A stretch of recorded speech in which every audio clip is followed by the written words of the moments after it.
podemos começar. O tema de hoje é por que os Baha'is acreditam na paz. E eu vou começar essa fala com uma outra fala que aconteceu essa semana que me marcou muito. Vocês estão acompanhando pela mídia, pelos jornais, televisão e tal, que em Belém está acontecendo a COP30, né? E na abertura da COP30, o secretário executivo das Nações Unidas, que cuida dessa área de clima, né, ele fez uma fala inaugural logo depois da fala do presidente Lula. E nessa fala inaugural, ele falou uma frase que é muito marcante e que raramente é dita no ambiente de Nações Unidas. E é uma frase que eu diria assim, ele pegou dos escritos Baha'is, porque eu não conheço nenhum outro lugar onde essa colocação esteja sendo feita dessa forma. E a fala dele, a frase foi: os seres humanos são essencialmente bons. Isso é muito raro, minhas amigas. Minhas amigas, porque eu sou o único homem aqui essa noite, né? Então, minhas amigas mesmo.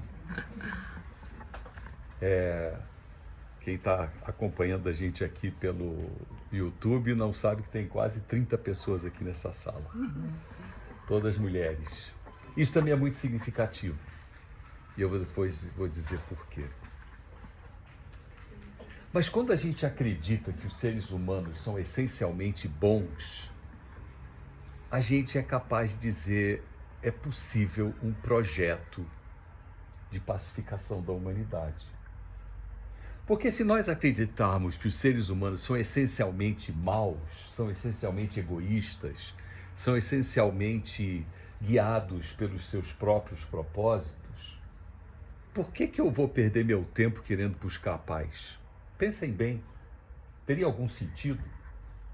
Teria algum sentido pacificar quem por natureza é guerreiro?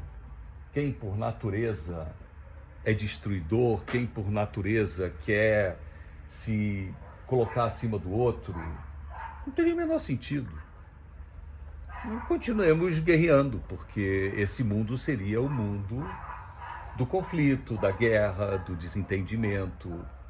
Mas quando eu digo que os seres humanos são essencialmente bons, e aí Baha'u'lláh, o profeta fundador da religião Bahá'í, onde eu estou me baseando para essa fala de hoje, ele diz que os seres humanos são essencialmente nobres também.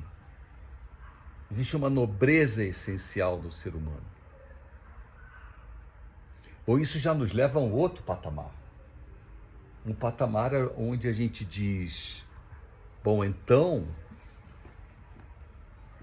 o destino final do projeto de humanidade que nós vemos se desenrolar ao longo dos milênios deve ser chegar a essa posição de nobreza do ser humano. E daí então a gente também pode concluir que o que nós estamos vendo hoje em dia, ou pelo menos nos últimos 10.000 anos de história registrada, onde guerras e conflitos são constantes e se seguem uns aos outros os conflitos, não deve ser o estágio final. Não deve ser o destino final que nos aguarda. O destino final que nos aguarda é o destino de seres essencialmente bons que buscam alcançar a sua posição de nobreza. E o que nós podemos estar vendo hoje é apenas um estágio intermediário onde as coisas não se encontram pacificadas. Existe uma analogia que eu acho que nos ajuda muito também a entender que estágio é esse que nós vivemos hoje.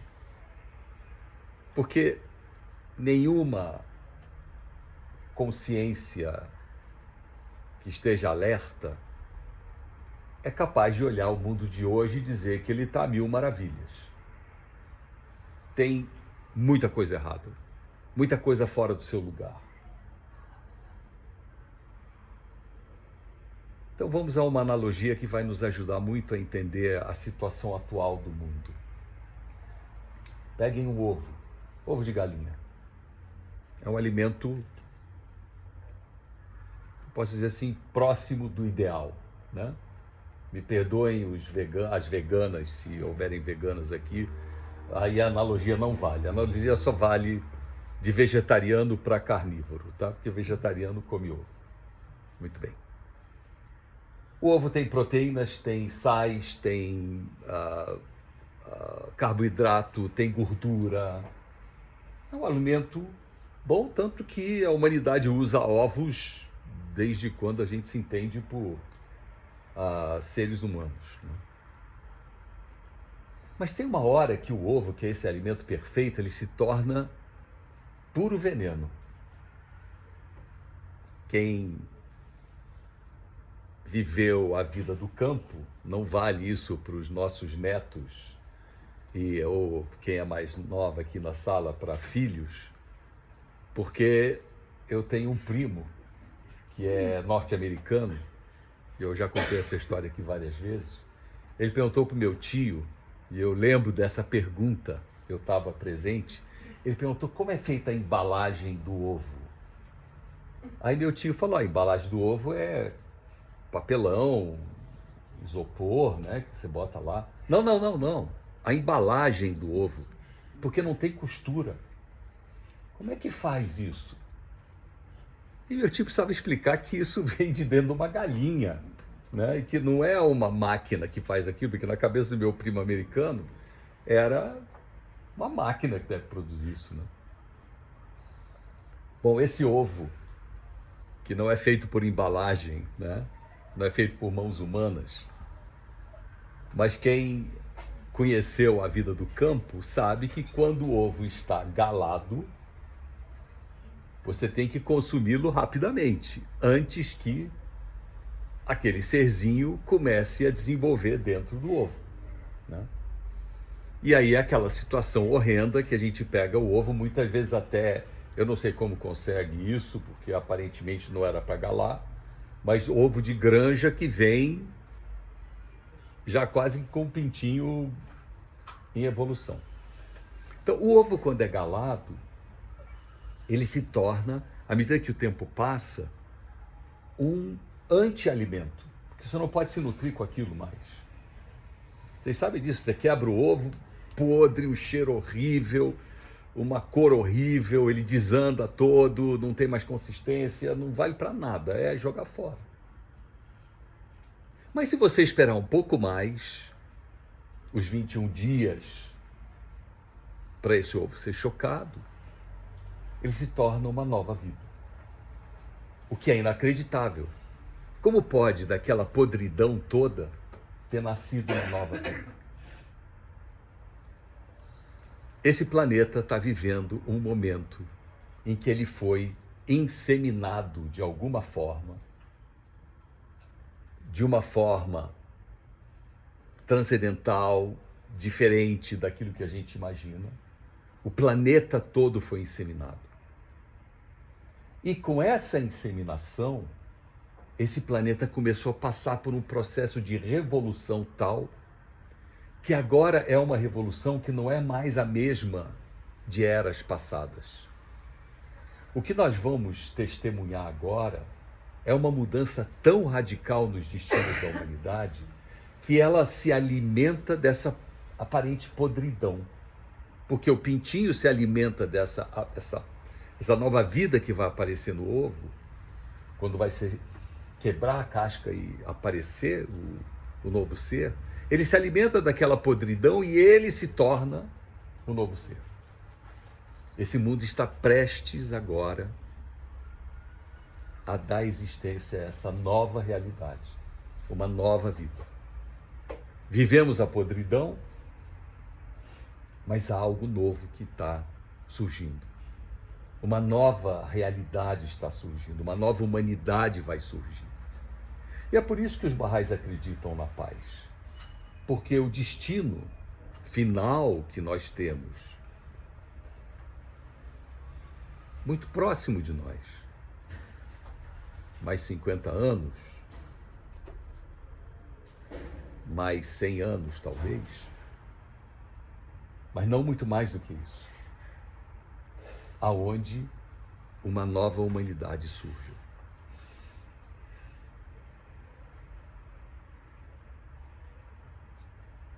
Acreditar na paz significa, então, acreditar na nobreza essencial do ser humano, né? E acreditar na paz significa acreditar que o destino final da humanidade não é aquilo que nós estamos vendo hoje. O que nós estamos presenciando hoje não é a nossa verdadeira natureza, a nossa verdadeira essência. Ela é simplesmente o resultado de uma revolução que está acontecendo no planeta, e revolução essa que é fundamental que exista para que a gente possa se transformar. Os escritos Baha'is dizem que a paz não é somente possível, ela é inevitável. Ela é o próximo estágio da evolução planetária. A paz que nós estamos aguardando e construindo não é mais uma paz entre guerras. Não é mais um momento de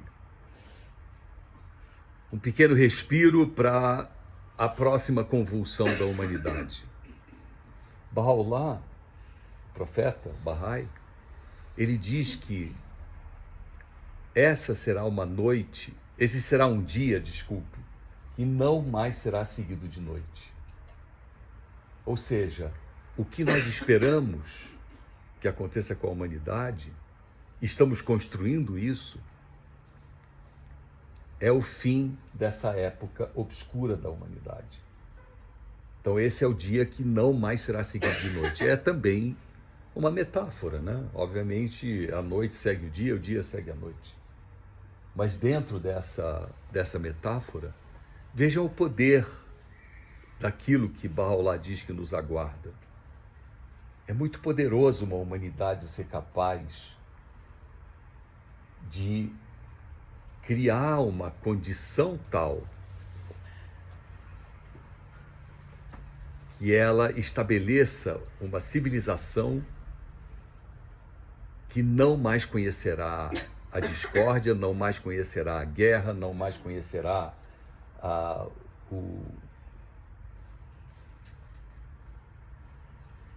busca de um grupo se colocar acima do outro, né?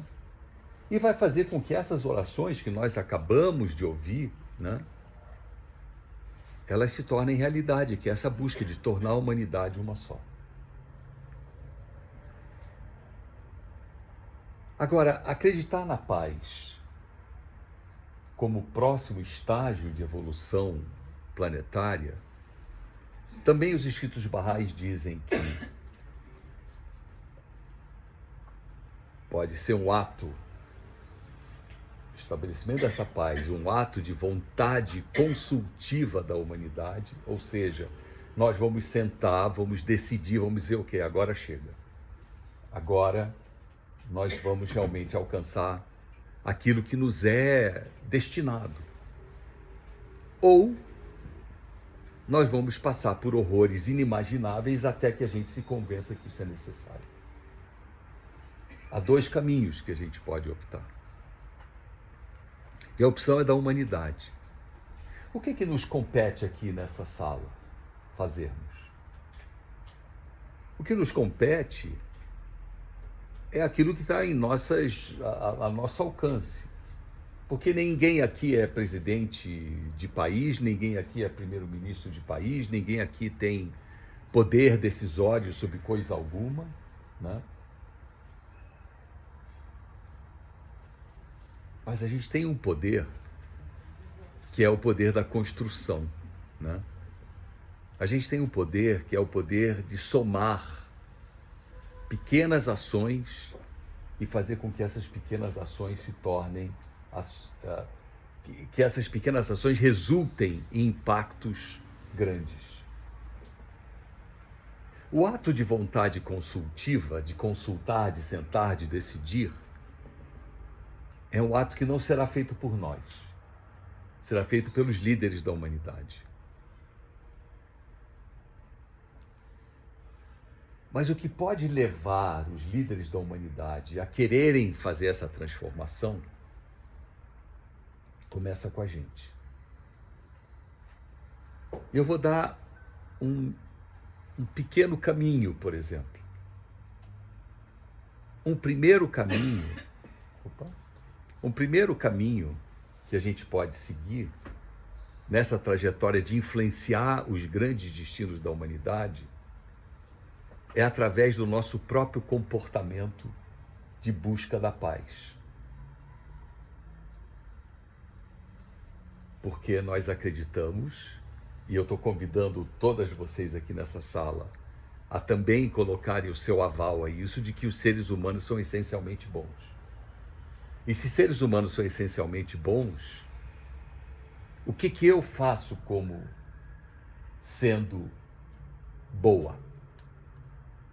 Que opções eu tomo na minha vida que sejam opções do bem e não opções do egoísmo, opções do bem coletivo, não as opções do proveito próprio? Isso já começa a mexer com a gente. E isso é capaz de criar uma reverberação muito grande em termos da humanidade como um todo. Nós achamos a princípio que não. Mas cada pequeno passo que nós possamos dar, esse passo tem validade. Olhem o pequeno passo que nós podemos dar e que foi objeto de uma fala recente que eu fiz, e algumas de vocês estavam presentes, que é o poder da oração. Oração todas nós podemos fazer. Ninguém aqui pode dizer, eu não tenho tempo, eu não tenho condição, me falta um instrumento. Todo mundo aqui tem leitura, todo mundo aqui tem acesso a um pequeno texto. Mas Bahá'u'lláh, ele diz o seguinte: se nós, reclusas em nosso quarto,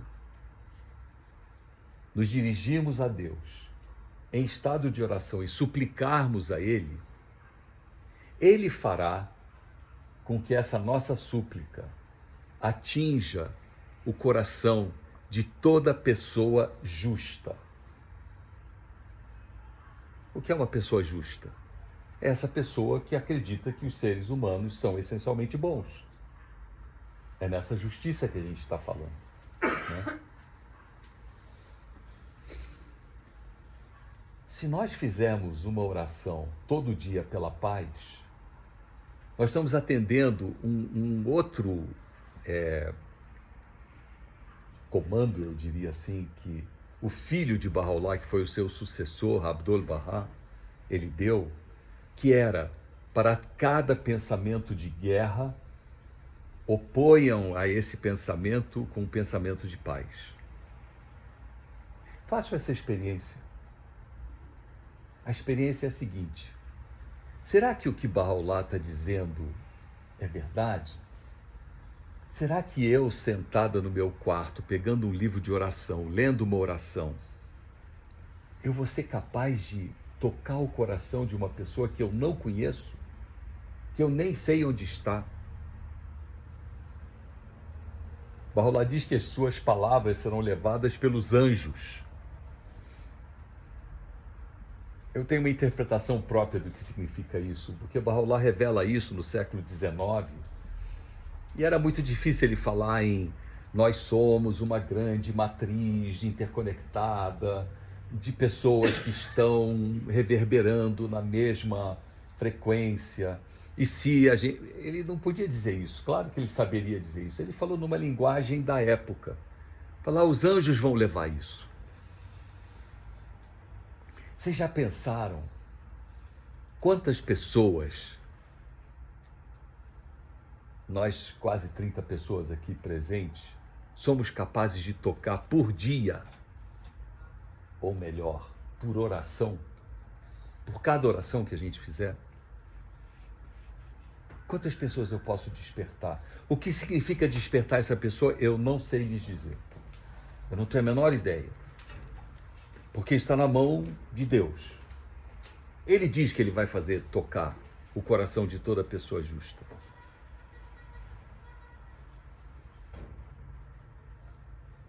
Então está aqui uma primeira ação que eu convido a vocês a começarem a tomar a partir dessa noite. Essa noite antes de dormirem, peguem algo.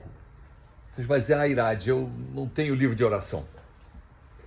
Peço para a Manigê que ela tem um monte aqui na casa dela, tá? Eu fico com vergonha de pedir o livro de oração de outra pessoa. Faça uma oração...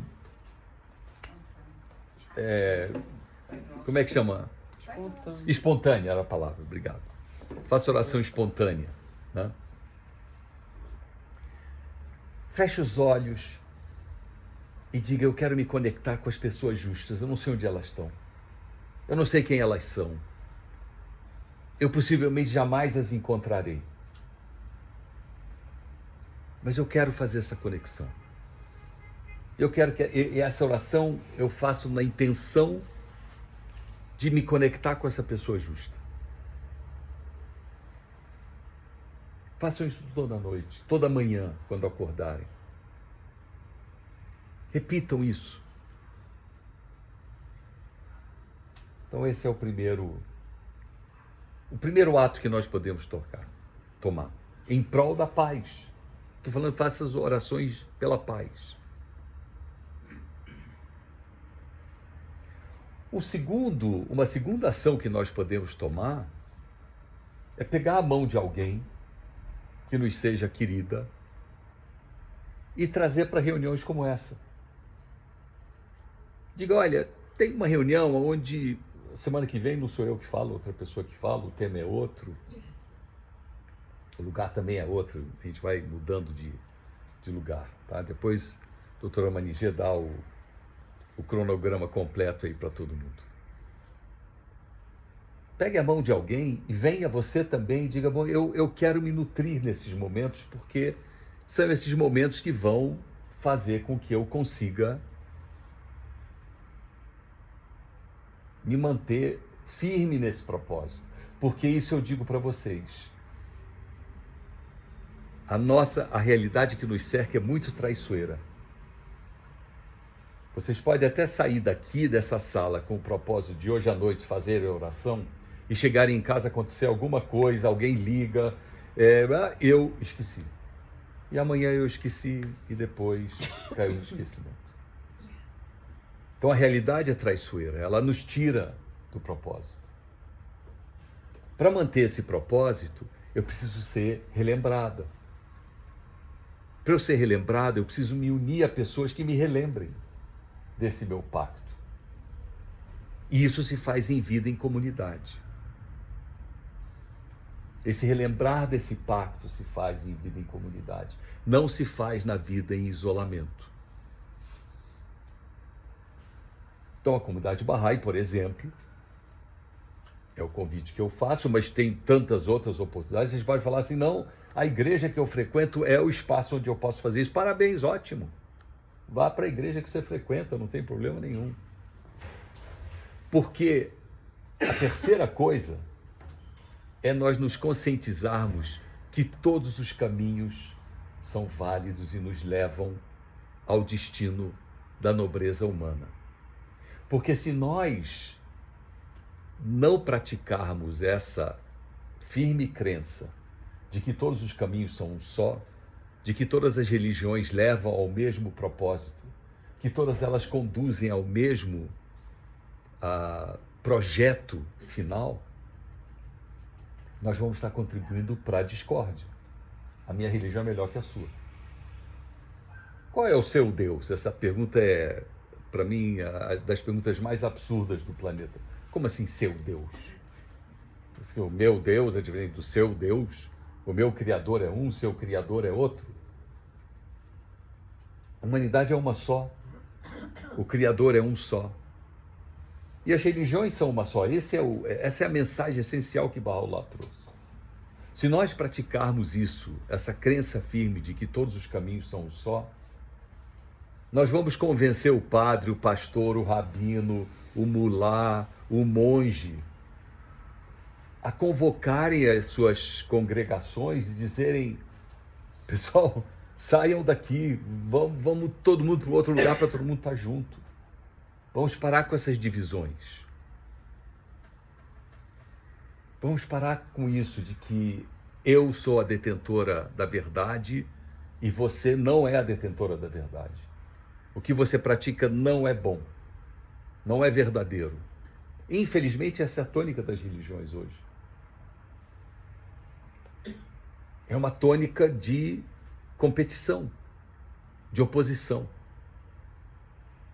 Mas se nós mudarmos o nosso comportamento e formos dizer ao padre, ao pastor, ao rabino, ao mulá, ao monge, de que, olha, o que você faz segregando as pessoas não é bom. Isso não tem sentido. Nós vamos estar contribuindo para que os dirigentes religiosos comecem a pensar diferente. Se nós começarmos a ver todo mundo como verdadeiramente irmão, eu deixo os preconceitos de lado. Porque hoje o que destrói a humanidade é o racismo, o que destrói a humanidade é o sexismo, é a tese da superioridade masculina sobre a figura feminina. O que destrói a humanidade é a contenda religiosa. O que destrói a humanidade é o nacionalismo. Olhem a bagunça que o mundo está virando. Só com uma política que um único governante resolve colocar. Não vou nomear, mas não precisa, todo mundo já sabe o que eu estou querendo dizer. Que destrói o equilíbrio das relações comerciais planetárias em nome de um propósito próprio. Nacionalista.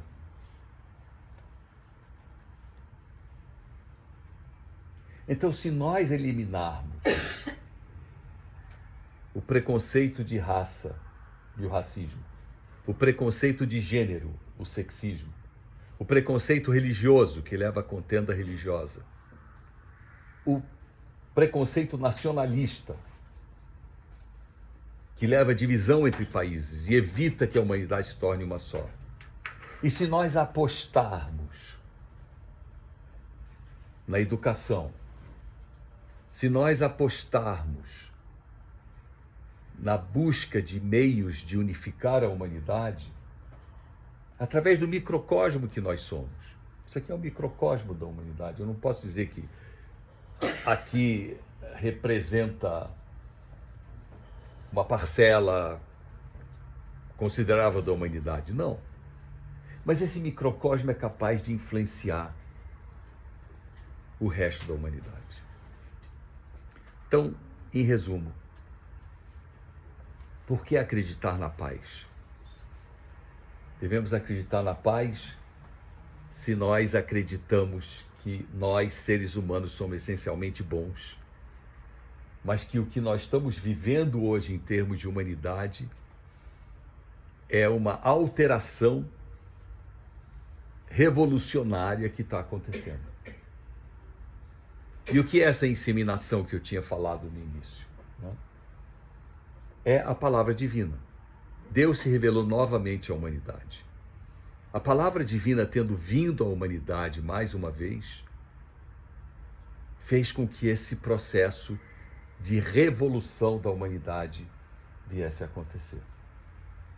E essa palavra divina apareceu no século XIX, por volta de 1840, 1844, na figura de Baha'u'lláh, na figura do seu antecessor, e que traz essa revolução toda. E eu convido aquelas de vocês que hoje pela primeira vez estão ouvindo isso, e mesmo aquelas de vocês que já conhecem, que revejam alguns dos escritos de Baha'u'lláh ou leiam pela primeira vez, alguns dos escritos de Baha'u'lláh sobre o que é o destino da humanidade. E aí vocês entenderão que essas palavras são tão revolucionárias que quando Baha'u'lláh disse, com essas palavras, nós ordenamos que a ordem mundial atual fosse posta de lado e uma nova ordem se estendesse em seu lugar. A ordem mundial anterior está ruindo. A estrutura econômica global está ruindo e vocês veem que ela é frágil, né? Ela é extremamente frágil. As estruturas sociais estão ruindo.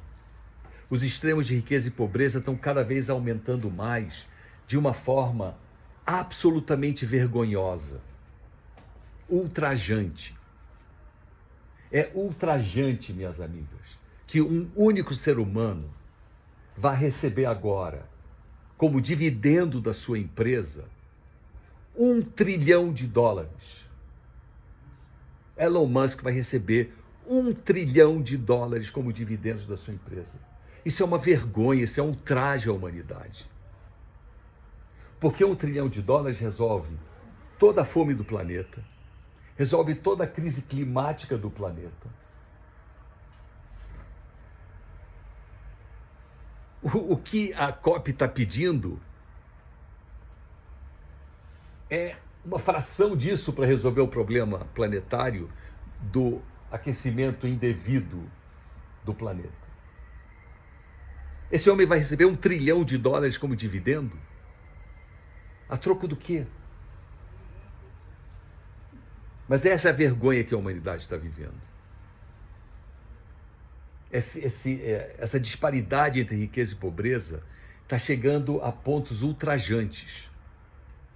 O ultraje é tão grande que para essa COP, esses navios transatlânticos que aportaram em Belém, eles aportaram exatamente em frente à maior favela de Belém. Isso é um ultraje. Isso é imoral. Mas nós estamos vivendo isso. E o que nós vamos fazer? Nós vamos apostar exatamente no oposto. Vamos apostar na união, vamos apostar no entendimento, vamos apostar em trazer mais e mais pessoas que pensem na essência nobre do ser humano. E daí então nós, lembrem, eu falei agora há pouco, apostemos na educação, apostamos na educação espiritual das crianças. Transformarmos a perspectiva de crianças sem um conteúdo espiritual em crianças espiritualizadas. Apostarmos na educação espiritual dos jovens, que hoje não tem, ou em pouquíssimos espaços têm a oportunidade de receberem uma palavra espiritualizante para as suas vidas. Que nós, como adultos, possamos nos sentar e discutir questões como essa. E levarmos mais e mais esse pensamento assim. É assim que se consegue a paz.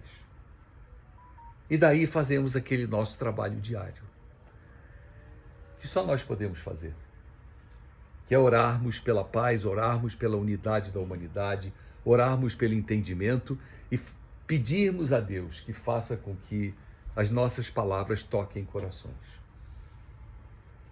Com esse pequeno manual de operações, eu digo, dá para acreditar na paz. E dá para acreditar que é possível minimizar esses horrores inimagináveis, porque se nós continuarmos sem ação, minhas amigas, nós vamos ser, lamentavelmente, as testemunhas, muito brevemente, desses horrores inimagináveis. Horror inimaginável, o inimaginável é um adjetivo muito forte para horror, porque horror já é uma coisa horrorosa. Agora, um horror que você não é capaz nem de imaginar é algo que ninguém pode desejar para ninguém. Então, mãos à obra. É isso.